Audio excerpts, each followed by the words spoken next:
Pernahkah teman-teman dilecehkan, dikecilkan, bahkan dibeda-bedakan dari lainnya karena status, keadaan, dan kemampuan ekonomi? Jangan kecil hati. Kali ini saya akan bercerita tentang sebuah kisah nyata luar biasa tentang seorang pegawai rendahan yang dikecilkan tapi kemudian mampu membalikan keadaan, bahkan menghancurkan kesombongan orang yang mengecilkannya. Kisahnya sangat menarik karena ini adalah kisah nyata. Yuk kita simak kisahnya dan ambil hikmahnya. Kisah ini dimulai ketika cuaca sangat terik. Panasnya amat sangat menyengat di dataran tanah Arab Saudi. Pada tahun 1940-an, di sebuah pertambangan minyak besar di Arab Saudi, ada seorang pegawai rendahan pemuda lokal yang kelihatan pucat, seakan tercekat. Cuaca panas membuat dia kehausan yang amat sangat.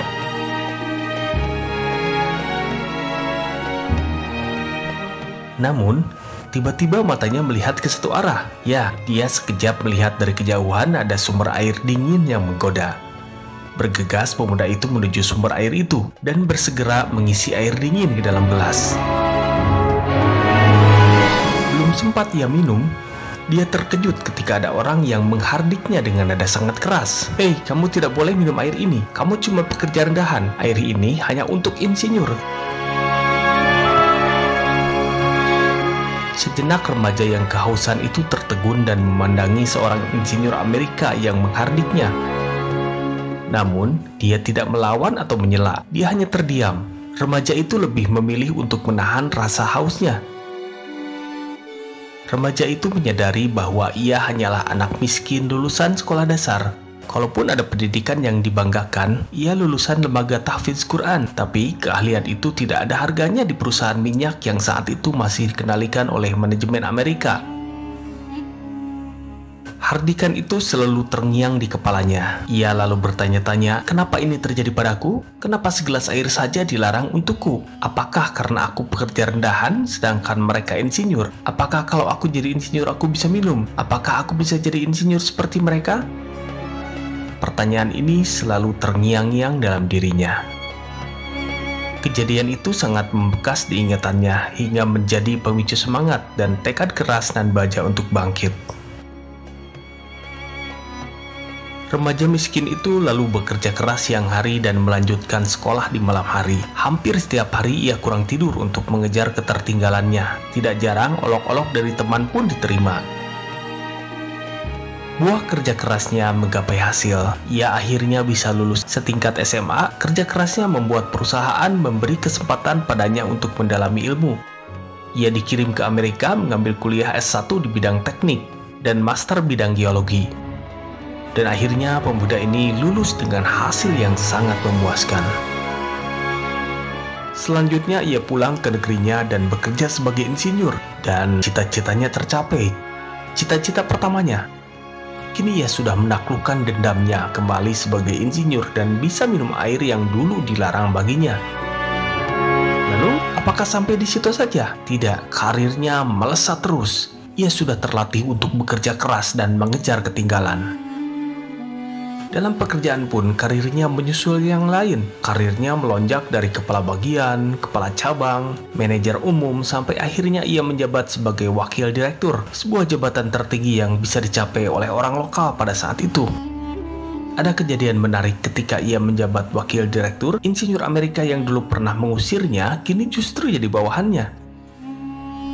Suatu hari, insinyur bule ini datang menghadap karena ingin minta izin libur dan berkata, "Aku ingin mengajukan izin liburan.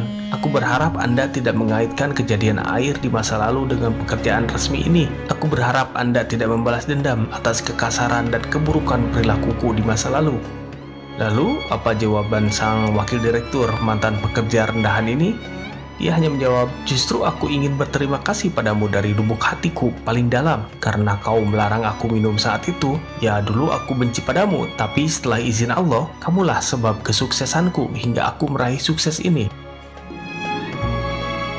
Kini dendam positif lainnya sudah tertaklukkan. Lalu apakah ceritanya sampai di sini? Tidak. Akhirnya mantan pegawai rendahan ini menempati jabatan tertinggi di perusahaan tersebut. Ia menjadi presiden direktur pertama yang berasal dari bangsa Arab. Tahukah Anda apa perusahaan yang dipimpinnya? Perusahaan itu adalah Aramco, Arabian American Oil Company, perusahaan minyak terbesar di dunia. Di tangannya, perusahaan ini semakin besar dan kepemilikan Arab Saudi semakin dominan. Atas prestasinya, ia ditunjuk ke Raja Arab Saudi untuk menjabat sebagai Menteri Perminyakan dan Mineral yang mempunyai pengaruh sangat besar terhadap dunia. Tahukah kisah siapa ini? Ini adalah kisah Ali bin Ibrahim Al-Naimi yang sejak tahun 1995 menjabat Menteri Perminyakan dan Mineral di Arab Saudi. Dari cerita ini kita bisa mengambil hikmah dan pelajaran bahwa janganlah kita mengecilkan antar sesama, karena siapa tahu akan menjadi apa dia kelak. Dan pelajaran dari sisi si remaja yang kehausan itu adalah jadikanlah hinaan sebagai cambuk agar kita berusaha menjadi lebih baik. Kita tidak bisa mengatur bagaimana orang lain berperilaku terhadap kita. Kita tidak pernah tahu bagaimana keadaan akan menimpa kita, tapi kita sepenuhnya punya kendali bagaimana menyikapinya. Apakah ingin hancur karenanya atau bangkit karenanya pula. Oke guys, masih banyak kisah menarik lainnya yang sayang kalau dilewatkan karena bisa saja di antara beberapa kisah ini ada yang akhirnya menjadi inspirasi dan momentum kesuksesan teman-teman. Untuk itu boleh dong klik subscribe-nya ya, biar ceritanya menjadi kesuksesan bagi teman-teman semua. Selamat beraktivitas, salam semangat.